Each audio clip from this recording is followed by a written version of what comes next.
There's a lot of false information going out there about, can you get sued for using leaser type beats? Can you use a lease beat if it gets bought out by exclusive? Let me talk with my attorney real quick. I stand tough and carry a big hammer. Whoa. Maybe we shouldn't consult with him. I'm gonna talk about what the difference is between a lease and an exclusive beat and give you some more insight on what exactly you should be able to do going forward. So without further ado, hit that smash button and like it.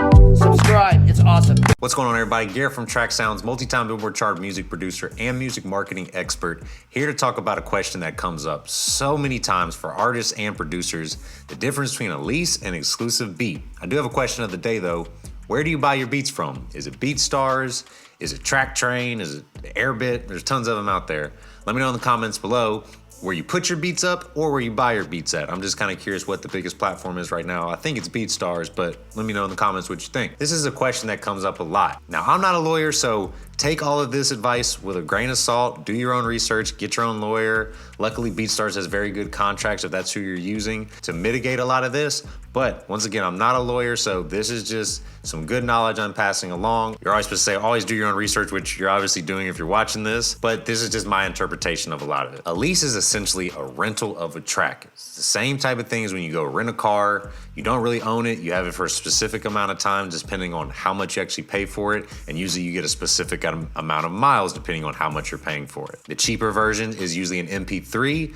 The middle version is usually a WAV file. And then the higher end, which may be unlimited or something, you may get the track outs, the WAV and the MP3. MP3 is a little bit lower quality. That is why it's a smaller file. WAV is a better quality file. That's why it's bigger. That's why it's a little pricier. You're gonna get a little more bass, a little more high end out of it. So I always recommend at least getting the WAV beat. Now there's basic leases, there's premium leases, and there's unlimited. Each of these kind of hit their own terms. Usually what happens is a basic lease is an MP3. You get up about 100,000 streams to be able to pay for whatever that basic stream price was. And you can monetize that, put that on Spotify, Apple Music, all those things like that. The producer still owns all the rights to the beat. You're just renting it to be able to see if it's something that's gonna start to slowly go up. The next one is usually a premium, which is you may be able to get more streams out of it. It's a little more expensive. You'll get the high quality WAV, and usually the maybe like 250,000 streams. Each producer has their own terms though. These are just ballpark numbers. Read your terms whenever you're buying the beat. It's usually pretty clear. BeatStars makes it very clear. You can see it on the buttons, how many streams you get, how long the lease is, different things like that. This is the same for producers as well. Note all of these things. You want to know how many streams you want to give somebody for a lease, how long it can be. Usually it's about a year and so forth. The last way is usually unlimited. This could be just the WAV and MP3 or the track stems as well. Somebody wants to include it, but you get unlimited streams with this. It's an unlimited license pretty much to just monetize as much as you want. You do not own it outright as well, but this is the highest grade lease that you can get. If you do get the basic lease and say it's 100,000 streams maximum on it, and you hit that 100,000 streams, you always could go back to the producer and rebuy the lease or buy an unlimited one at that point and just communicate with them. And the same as a producer, communicate with your artist. Y'all's relationship is so crucial. We are not against each other. We are all working together for the same goal. As a producer myself, if I've had a beat be leased a ton, I usually let somebody know that. If they're interested, and even if they ask me specifically, I'm not gonna lie about it and say, oh yeah, it's never been leased, anything like that. I will specifically tell them, but I also make sure I put up a fresh batch, blah, blah, blah, blah. That you'll do batch of beats every week if I can, and keep my catalog fresh and updated. This will help be able to mitigate the problem of somebody getting the same beat and things like that. If you only have so much time to make beats, do the best you can, just remain consistent and it will eventually grow. But this is part of the reason why you have to consistently upload as much as you can with good high quality beats. Even if somebody else has the same exact beat and they leased it from the same place, so what? It's happened a ton of times. I was recording in my studio. Somebody recorded over the Black Problems beat before he'd even had it. I remember when that song got popping, I was like, wow, I remember I heard that beat somewhere. Went and I saw it in the studio, and it'd been leased multiple times. Labels will clear that up. You can get it. No one really owns the outright until it is a sold exclusive, which I will touch on shortly. Old Town Road started as a lease on BeatStars, and it was the biggest song of our generation with, a diamond selling project and it was a $30 lease to start with. Do not be afraid to lease beats as a producer and as an artist. This can really help you as a producer make more sales and get better, get more lottery tickets to see if somebody pops off of one of your songs. And as an artist, it will help you save money on the exclusive side to market these songs. And if one of them starts doing well, a year later, which happens all the time with big songs, you'll still be able to push that song with money to market. You won't blow your budget on the exclusive. But there are times when exclusive work well, and I am not against them at all. Some people, that is what they want to do, and I'm not going to talk you out of it, but don't be so shy against leases and be so prideful to think, oh my gosh, somebody else has my beat. Like 99.9% of the time, you're never even going to find out that somebody else had that. And if you keep releasing songs consistently, it's a very small chance that more than one or two of those songs is going to actually get some big steam. And when it does, then you'll hit that level where you can start buying more exclusive, working more exclusively with producers. I am struggling today. I need some water.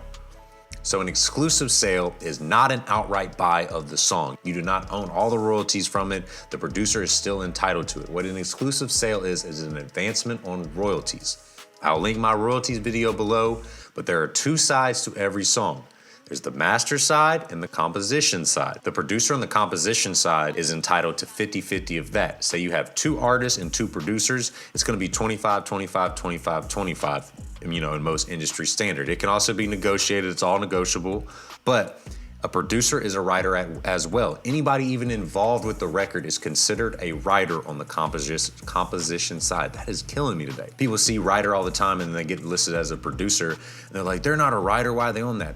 Even if you have a person that was in the room and makes one suggestion and is demanding 1% from the record, they will be considered a writer. It could be the engineer, a manager, the intern, whatever. The performance rights organization use writer just as a blanket term to classify a lot of people. These will never come out of the artist's direct pocket. This is paid out directly from the performance rights organizations to the writers involved. Now, the master side is when we get more talking about the exclusive beat sale.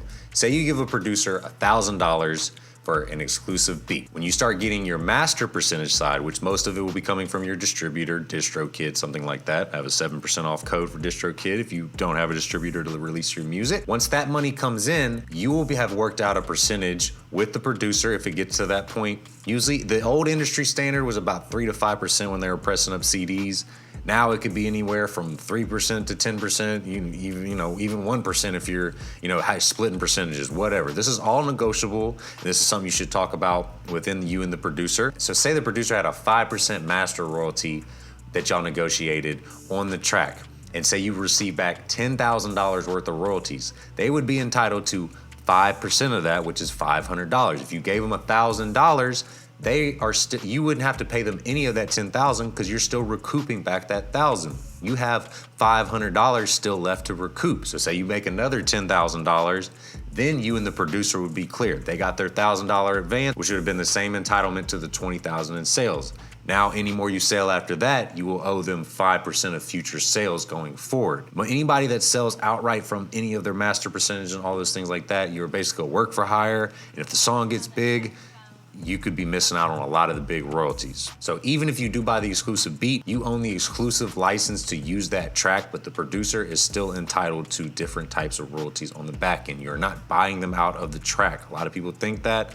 This works. This is in the best interest of the producer and the artist as well, to have everybody on the same page. So this was just like, a quick breakdown I wanted to give on what a difference is between a lease and an exclusive. I could go on for hours about this. I could dive into contracts, all types of things like that. Definitely let me know in the comments below if you have any other questions regarding this. And until next time, peace. Smash it! Smash the like button, please. Like this channel. Garrett is awesome.